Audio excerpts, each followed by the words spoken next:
Dalam riwayat Abu Nuaim yang lain, Abu Hurairah menyampaikan, "Ja'a fi awsafi hadhil ummah fi Taurah," ya. Di dalam kitab Taurat, sifat umat ini annahumul akhirun as-sabiqun. Umat ini disebut akhir tapi terdahulu. Jadi kita ini akhirun sabiqun. Mulai dari umat Nabi Muhammad yang awal, Sayyidina Abu Bakar, sampai hari ini, kita ini disebut dengan umat yang akhir. Tapi khusus yang ngaji siang ini dan siapapun yang hidup di masa ini, kita terkumpul benar-benar akhir, tetapi secara martabat kita ini sabiqun. Sabiqun artinya yang didahulukan. Ya. Nanti di akhirat, kalau para nabi mengumpul, ini barisan Nabi Muhammad paling depan. Nabi Muhammad belakangnya umatnya, baru nabi yang lain. Berarti kita ini nanti belakangin nabi-nabi yang lain. Nah, itu disebut sabiqun. Terakhir dikeluarkan, diutus, terakhir dimunculkan di dunia, tapi nanti di padang mahsyar kita di soft depan, belakangnya baru para nabi. Umur pendek, tapi penghargaannya paling besar. Kenapa umur umat Nabi Muhammad pendek-pendek? Karena ujiannya lebih panjang. Semua masalah yang ada di zaman terdahulu ada sekarang. Coba, apa maksiat yang dulu ada di zaman dulu? Maksiat zaman Nabi Lut apa? Sekarang ada? Tidak hanya laki sama laki, sekarang perempuan juga sama perempuan. Tidak hanya itu, bahkan manusia sama hewan pun ada hari ini. Dulu, jadi lebih parah dari dulu. Kenapa? Sekarang ada akses, bahkan ada komunitas. Dulu Nabi Lut diejek oleh orang-orang yang melakukan ini. Apa kata mereka? Jangan sok suci kamu. Kalimat jangan sok suci kita gunakan untuk menghina diri, bukan untuk merendahkan orang lain.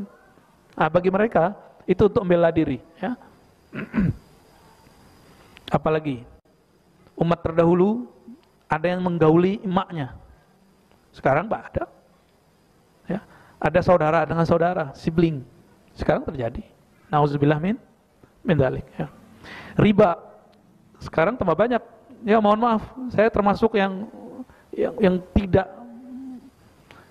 sepakat dengan pinjol. Pinjaman online hampir mirip sama dengan riba tradisional, persis sama. Kalau bank, fatwanya saya sudah jelaskan di banyak kajian, ya, sudah paham tentang bank, ya, bahwa ulama kita sepakat semua bahwa riba haram, tapi tidak semua sepakat mengatakan bank itu haram, ya. Fatwa Mesir 2003 mencabut keharaman bank, Indonesia 2003 baru mengharamkan bank. Berarti bank ini barang yang tidak pernah ada di zaman Nabi dan diperdebatkan hari ini. Namun yang berdebat dan yang mengatakan bank itu haram, mulai dari ujung rambutnya sampai ujung kakinya tidak pernah terlepas dari barang yang berkaitan dengan bank. Coba yang haramin bank angkat tangan. Gak ada yang berani? Takut diambilin isi dompetnya ya? Yang haramin bank sini, keluarin dompetnya, kasih ke saya aja, ya. Karena dompet antum itu isinya handphone sekarang, ya. Sekarang orang pada handphone. Dan handphone di sini nih, sama pin-pinnya sekalian. Karena nggak mengerti usul dengan baik, usul fikih dengan baik, orang kemudian membabi buta mengharamkan sesuatu yang belum tentu haram, ya. Lalu difitnahlah kita menghalalkan riba. Kan konyol. Siapa yang berani menghalalkan yang Allah haramkan? Nggak ada. Kalau Allah sudah katakan haram, titik, selesai. Kecuali dalam bab penafsiran itu beda cerita, ya. Al-mustajibun al-mustajab lahum. Yang menerima panggilan dan yang diterima seruannya itu umat Nabi Muhammad sallallahu alaihi wasallam. Anajiluhum fi sudurihim yaqra'unahu zahiran. Quran mereka, kitab suci mereka disebut di teks ini Injil mereka. Dulu mereka menyebutnya Bible, ya. Kitab mereka ada di dada mereka, yaqra'una zahiran. Mereka membacanya secara zahir, di luar kepala maksudnya. Ya'kuluna al-fai. Umat terdahulu enggak boleh makan harta rampasan tanpa perang ataupun lewat perang. Tapi umat ini boleh, ya. Tapi muncul ajaran ekstrim, cuma karena beda faham, dia ngerampok di swalayan, ngerampok di toko emas, dan dikatakan ini fai. Fai itu artinya rampasan tanpa perang. Ini konyol, bukan? Ada, dijadiin untuk perang kemarin ya, latihan perang dia. Alhamdulillah sudah ketangkap. Yaj'aluna sadaqata fi butunihim yu'jaruna 'alaiha idza hamma 'aluhum bihasanatin falam ya'malha kutibat lahu hasanatun wahidah. Ya, udah panjang ini. Jadi di kitab-kitab terdahulu ciri-ciri umat Nabi Muhammad SAW sangat-sangat banyak. Ini mau dibacain semua gimana nih Kiai? Kelamaan ya. Kita ringkas saja. Umat Nabi Muhammad jika menginginkan satu kebaikan dia tidak lakukan dapat pahala satu. Hasanah, kebaikan satu. Jadi pahala itu bahasa Sanskerta, terjemahan aslinya bukan pahala. Hasanah itu artinya balasan kebaikan. Balasan kebaikan. Yu'tawna al-ilma al-awwal wal-akhir. Mereka diberikan ilmu terdahulu dan sekarang. Maka meskipun umat Nabi Muhammad umurnya pendek, tapi semua teknologi yang maju sekarang, benar nggak? Ini udah puncak Pak. Handphone yang antum pegang hari ini, itu sudah salah satu puncak dari peradaban yang ada. Udah nih tinggal turun, udah begini sudah. Nggak tahu kapan bertahan lamanya ini peradaban satelit ini. Kita nggak tahu sampai kapan. Siapa tahu nanti akan turun dan kita nggak tahu kapan itu. Orang tinggal di Ukraina, dia sadar nggak? Dia nyadar nggak ketika tiba-tiba perang? Nggak nyadar kan? Tiba-tiba perang. Di mana lagi yang perang? Teman kita di Suriah lagi pesta, tahu-tahu di ujung sono ada yang lagi ngebom. Masih ingat Gaddafi? Oh, mereka hidup sudah makmur. Tiba-tiba ada orang, sekelompok orang yang ingin menghancurkan kedamaian. Alasannya berjihad. Penjahat semua. Dan sampai hari ini negaranya amburadul. Nggak beres sampai hari ini. Untung Allah masih selamatkan Mesir. Mesir hampir hancur, Pak. Hampir hancur.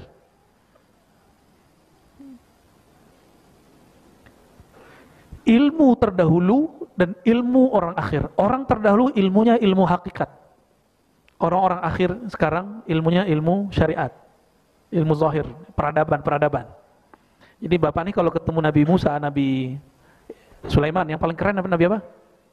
Nabi Sulaiman. Beliau punya tongkat dan cincin. Cincin itu yang membuat jin semuanya tunduk sama beliau. Ya. Nabi Allah Sulaiman itu kalau ngeliat handphone antum itu minta itu.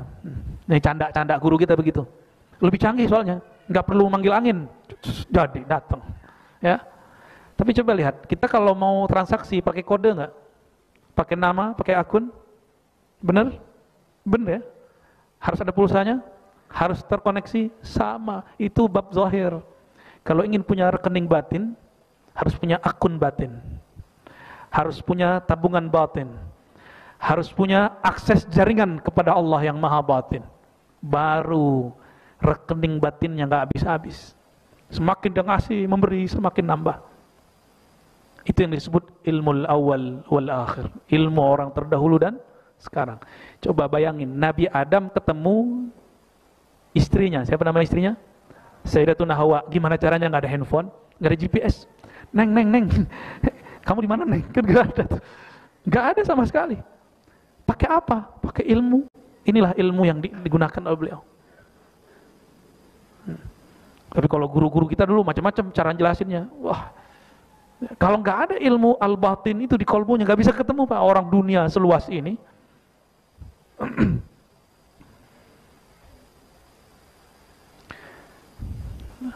Ngidupin mobil, ya harus ada kuncinya, bener? Sama-sama merek Toyota, beda kunci, bisa hidup nggak? Nggak bisa. Kenapa? Ada code-nya, ada codingnya di situ. Nabi Sulaiman panggil angin, itu ada codingnya. Ada kode yang dia baca, ada nama yang dia panggil, seperti Nabi memanggil pohon-pohon kurma supaya datang. Namanya siapa Pak? Pak Budi. Kalau saya panggil Ibut, nggak nyahut kan? Nggak nyahut. Ibut, nggak nyahut. Nama saya Budi kok, gitu. Ini analog aja Pak. Dipanggil orang Ibut, kita nggak nyahut. Tapi kalau dipanggil dengan nama Budi, kita nyahut. Kira-kira Nabi Sulaiman bisa manggil angin gimana caranya? Karena dia tahu siapa itu angin, apa namanya, dia ngerti semua. Ilmu coding sekarang namanya, sehingga bisa mengendalikan alam. Itu pesawat kalau nggak ngerti coding itu gimana? Nggak bisa. Ya. Tapi hari ini orang mulai mengingkari ilmu-ilmu itu. Mau buat aplikasi, mau buat virus sama antivirus pakai coding-coding itu enggak? Pakai. Mulai dari angka, huruf, angka, huruf, angka, huruf, angka, huruf. Itulah dahsyatnya kekuatan angka. Ya. Hebat kekuatan angka itu. Angka huruf itu. Maka ketika Allah menurunkan satu ayat cuma dengan 2 huruf, Hamim, atau 3 huruf, Alif Lam Mim, itu simbol-simbol alam semesta. Ya, simbol-simbol itu ilmu orang-orang terdahulu. Fayaqtuluna qurunad dhalalati wal masihad dajjal. Mereka berperang, ya, melawan tanduk-tanduk kesesatan dan masihad dajjal, ya. Kalau orang-orang Kristen nyebutnya antikris, ya.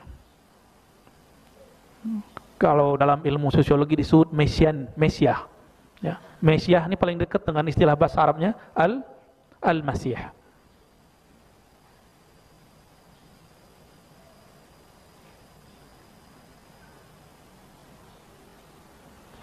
Ini sebutan yang ada di kitab. Ini ada nggak sifat itu di kitab, Pak? Yang barusan dibaca itu. Akhirun sabikun, mustajibun mustajab. Ya, Qur'annya di dada mereka, meskipun kulhu ama kuliah, ya. Ini ada lagi nih, mungkin bagian.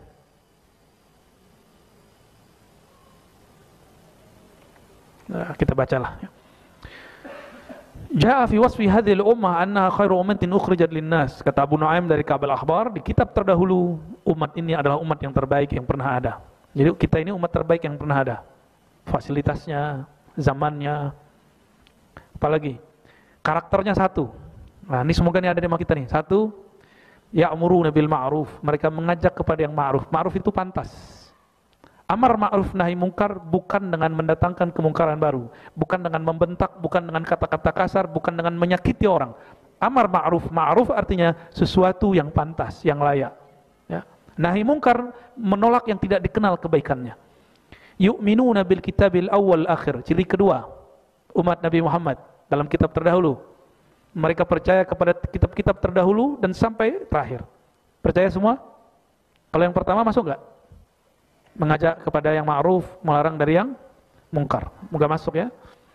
Yang ketiga, jika mereka berkehendak melakukan sesuatu, qalu insyaallah. Mereka mengatakan insya Allah, enggak ada kata pasti. Yang ada cuma insya. Apa makna insya Allah? In, jika, sya'a, menghendaki, Allah. Jika Allah menghendaki dengan masyiahnya, qudrat iradatnya. Itu, ya.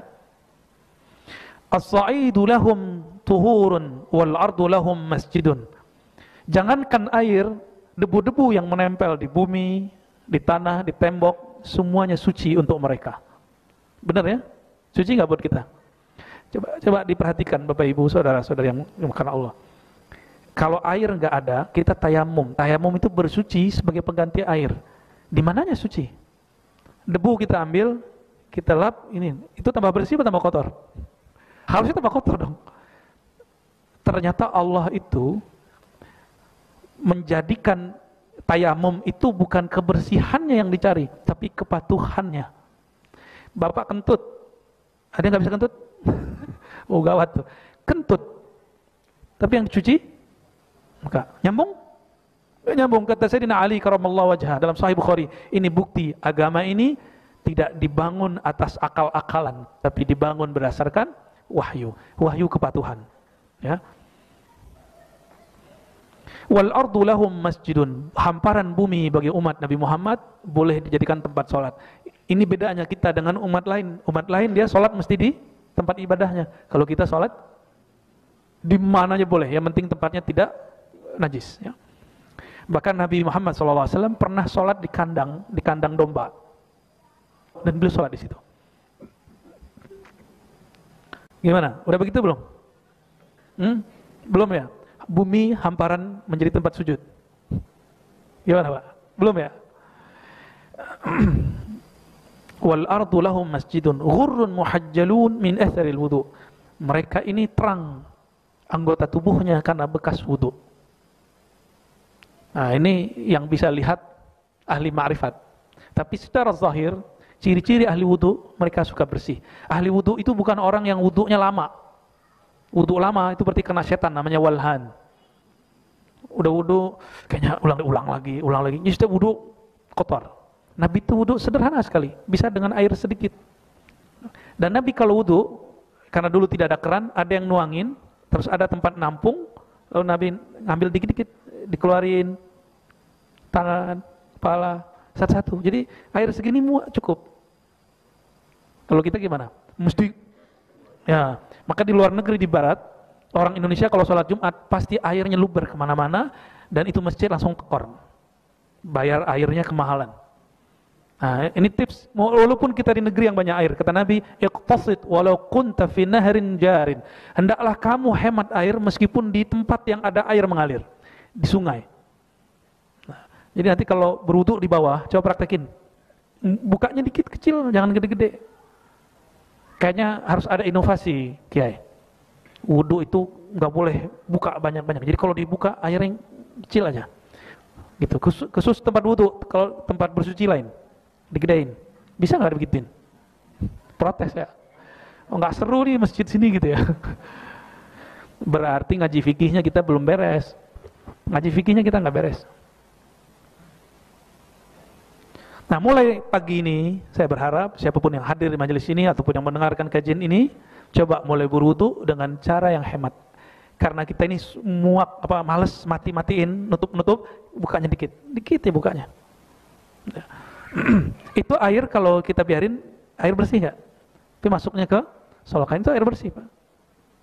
Jika ada 100 orang berpikir, nggak apa-apa, berarti hari itu sudah berapa kubik keluar. Jika yang mampir di masjid ini, kan ini masjid tepi jalan, ada 1000 orang, bisa dibayangkan. Wajar kalau kemudian Jakarta sekarang air di bawahnya fluktuatif, bisa sedikit, ya. Katanya Jakarta sekarang sudah mulai turun, tanahnya sudah mulai turun. Di Semenanjung Malaysia sudah nggak boleh orang buat sumur, takut amblas. Nah, Jakarta kan sudah bagian-bagian utara itu rumah-rumah sudah mulai jauh di bawah jalan. Ya, mau ya ngamalin sunnah ala Nabi. Cuma Nabi kalau wudu kan enak, Pak. Nabi kalau wudu bekas wudunya direbutin orang. Ya. Masih ingat riwayatnya? Ada yang minum, ada yang cuma. Jadi kalau nggak dapat, mereka ambil tangan sahabat yang dapat, terus mereka usap-usap ke mukanya. Begitu mereka mengambil keberkahan wudu Nabi. Tapi kalau air wudu saya jangan. Air wudu saya itu isinya dosa semua. Kalau air wudu Nabi pernah dosa nggak? Pernah iri? Pernah dengki? Bahkan Nabi ketika syahwat pun syahwatnya dengan rohaninya, bukan dengan syahwat kebinatangan seperti kita. Maka Nabi Muhammad SAW ketika beliau berwudu, itu nur dibilas dengan nur. Maka itu tetes airnya itu cahaya semua. Maka sahabat itu membolehkan selalu meminta air ini, air wudu. Ada seorang sahabat datang dibawa oleh kakaknya, dia masih kecil, sakit kepala. Nabi wudu, bekas wudunya Nabi percikin. Semenjak saat itu dia nggak pernah sakit kepala lagi, dan kepala yang dipegang itu nggak pernah beruban. Itu mukjizat tangan baginda Nabi Muhammad SAW. Jadi Nabi kalau mercikin begitu, itu yang hilang kepalanya pas sakitnya. Berarti penyakit ini makhluk. Ketika Nabi usir dengan cara begitu, dia malu untuk datang kembali. Jadi penyakit itu makhluk. Penyakit makhluk, sehat makhluk semua itu. Nah, ketika Nabi begini, itu simbol beliau ngusir makhluk yang bernama penyakit dari tubuh orang itu. Ini sahabat udah nggak pernah lagi, sampai tuanya nggak pernah sakit kepala. Makanya dia nggak udah nggak berubah. Beda sama kita ya. Selama ini mohon maaf, nih perspektif kedokteran, penyakit itu mungkin gejala psikis, fisik misalnya. Sekarang sudah mulai ada kesadaran faktornya dipicu oleh psikis. Tapi dalam ilmu kerohanian, ilmu akidah, penyakit itu makhluk. Tubuh ini jauhar, jisim, dan di situ ada sifat dan arat. Arat itu sesuatu yang nempel pada zat. Penyakit itu sesuatu yang nempel. Nah, Nabi ketika usir, dia nggak mau berani, nggak balik. Itu Nabi Muhammad. Di zaman Imam Ahmad, ada seorang laki-laki datang kepada Rasulullah, bapak-bapak, mengatakan, wahai Rasulullah, putriku kesurupan. Wahai Ahmad, ya, Imam Ahmad, ya Aba Abdillah Ahmad bin Hanbal, putriku kesurupan. Lalu Imam Ahmad kasih sendalnya, saya lagi sibuk bantuin ibu saya nih, sendal, coba giniin ke kepalanya, bukan digemplang Pak, gini dong. Benar dia pulang, Cuma dipukul sedikit di kepala si putri yang sedang kesurupan, dia langsung sembuh. Tahun 241 Imam Ahmad meninggal, perempuan itu kembali kesurupan. Karena penyakit kesurupannya belum hilang. Dia cuma pergi sebentar menghormati Imam Ahmad bin Hanbal. Ketika diruqyah, penyakitnya ditanya, kamu kenapa tidak takut lagi dengan sendal Imam Ahmad? Apa jawaban si jinnya? Si Ahmad sudah meninggal. Kalau Nabi Muhammad pernah meninggal gak? Secara fisik beliau meninggal, tapi ruhnya kita salamin balik. Ya. Udah lewat jam 9 nih. Ini penting, kita lanjut aja. Ummatun marhumatun du'afa. Mereka umat yang disayangi, mereka umat yang lemah. Betul kita lemah ya. Nabi Adam tingginya setinggi pohon kelapa. Satu langkahnya sama dengan kita 100 langkah. Belum lari zut 100 langkah, kita. Gimana Pak? Kita lari bentar udah ngos-ngosan ya. Naik tangga begitu ngos-ngosan enggak? Yu'taunal kitab istafaituhum faminhum zalimun li nafsihi wa minhum muqtasidun wa minhum sabiqul khairat. Mereka diberikan Alkitab itu Al-Qur'an, aku milih mereka di antara mereka ada yang zalim kepada dirinya, ada yang sedang, ada yang berlomba kepada kebaikan. La yadkhulun nar minhum illa man bari'a minal hasanat misla ma bari'al hajar min wariqis syajar. Umat Muhammad tidaklah masuk neraka kecuali yang melepaskan diri dari nilai-nilai kebaikan. Nah, jadi selama di dalam kolbu ada kebaikan-kebaikan, insya Allah masuk surga semua. Amin ya rabbal alamin. Wah, masih banyak Pak. Kita lanjutkan bulan depan aja lah ya. Insya Allah ya. Baik, sampai di sini. Barangkali ada yang mau didiskusikan, silakan 2 orang aja ya. Betul.